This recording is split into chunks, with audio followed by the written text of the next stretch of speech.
Kune Kune, the Wiggler.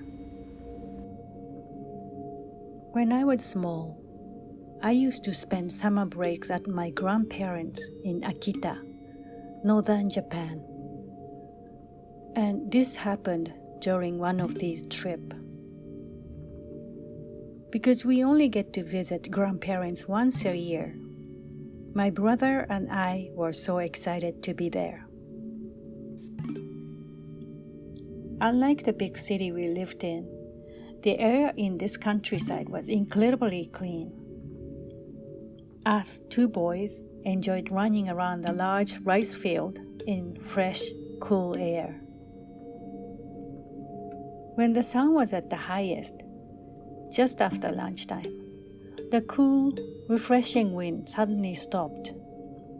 Then, a moment later, we started to feel lukewarm breeze on our face. Because I really like the cool breeze while I run around in the sun, I was kind of offended by the sudden change of the air.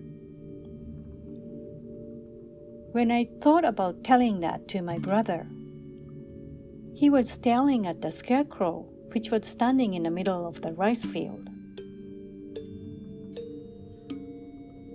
"Anything special with that scarecrow?" I asked him. Then he said without moving his eyes, "Not the scarecrow. I'm looking a bit further." So I moved right next to my big brother and tried to see whatever he was looking at. Yeah, I do see something there." "What is that?" "It's quite far away from us. A white thing. Looks like a human with white shirts, wiggling its body from side to side. He seems to be all alone in the middle of the field, and I thought it was weird to see a grown-up doing such a funny dance on his own. But I came up with a reasonable conclusion. I told my brother, "I think it's a new type of scarecrow. Maybe it's a farmer's new invention, you know?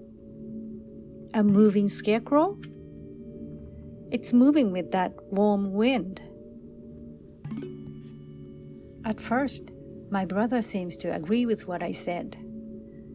But his face changed when the breeze suddenly stopped. Because that white thing is still moving without breeze. "Hey, it's still moving with no wind. What is he?" my brother said. Since he was too curious, he quickly ran inside the house and came back with his pair of binoculars. He looked quite excited and told me, "I will let you see it later, but you're gonna have to wait for your turn though." Then he went quiet, trying very hard to focus on that white thing. A few seconds later, I heard him gasp. His face quickly turned blue, and cold sweat was running down on the side of his face. He dropped the binoculars on the ground. I was shocked to see the change in my brother, but asked him, "Did you see? What was it?" My brother slowly answered, "Stay away from it. Stay away from it. Stay away from it." The sound came out from his mouth, but it wasn't his voice. He quietly turned around and walked back to the house, leaving me alone outside. I wanted to pick up the binocular from the ground and see what it was he saw. But the voice I just heard from my brother came back to my head. "Stay away from it," he said. I hesitated to peep into the binoculars, I could even see it with my bare eyes. The white thing is still wiggling the body in a weird way. I finally decided to pick up the binocular and find out what my brother saw.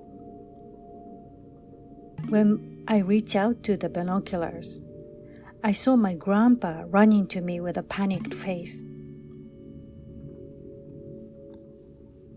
Before I had a chance to say any word, panting, Grandpa yelled at me. "Don't look at it! Don't!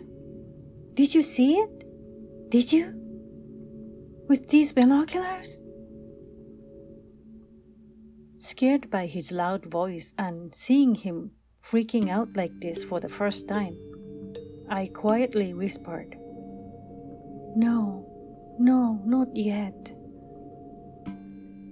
Grandpa stood there for a moment, as if he is trying to process what I have just said.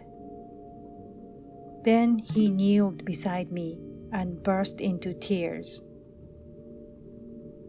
Once regained his breath, he took my hand and took me back inside the house. And inside the house was chaos. Everyone was crying out loud. At first, I thought they were crying because of me, just like Grandpa was. Then I saw my brother. He wasn't crying, but laughing very loud, and wiggling his body from side to side and dancing, just like that white thing we saw outside. Seeing him dancing like that haunted me for the rest of my life. My brother never recovered. My parents agreed to leave him at the grandparents' house, as it probably is easier for him, as well as everyone, instead of having him in a big city before neighbors' curious eyes. Grandma assured my parents that my brother will be well taken care of, and after a few years, he will be released to the field, into the wild.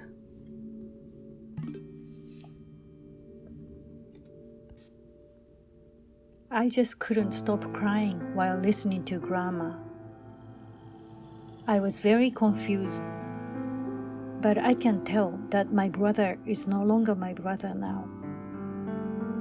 The next year when I visit him, I am visiting someone else, or I should say, something else. I still don't understand why or how I lost my brother.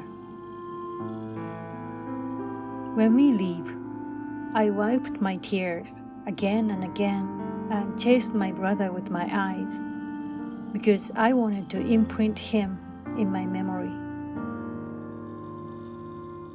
As my grandparents are waving to our car, my brother, who was completely transformed, seems to try waving at me. From the rear window, I used my brother's binocular to see his face one last time. I think he was crying. His face was laughing as he wiggled, but I'm sure he was crying.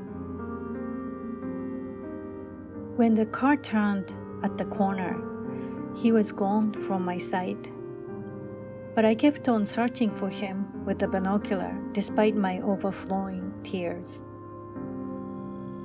I whispered to myself, "He will be okay. He will be back to himself one day."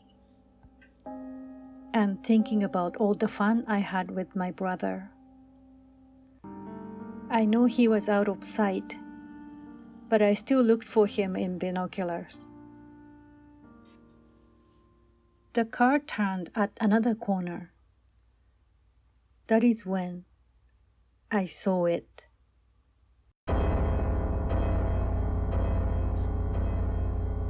Up close in binoculars, I had no chance of avoiding it.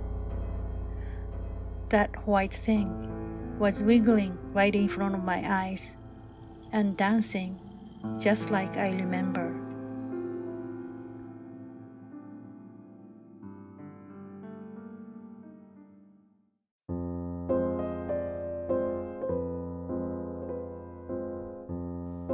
Thank you for watching, and I hope you enjoyed this story. If you did, please subscribe the channel for more scary stories.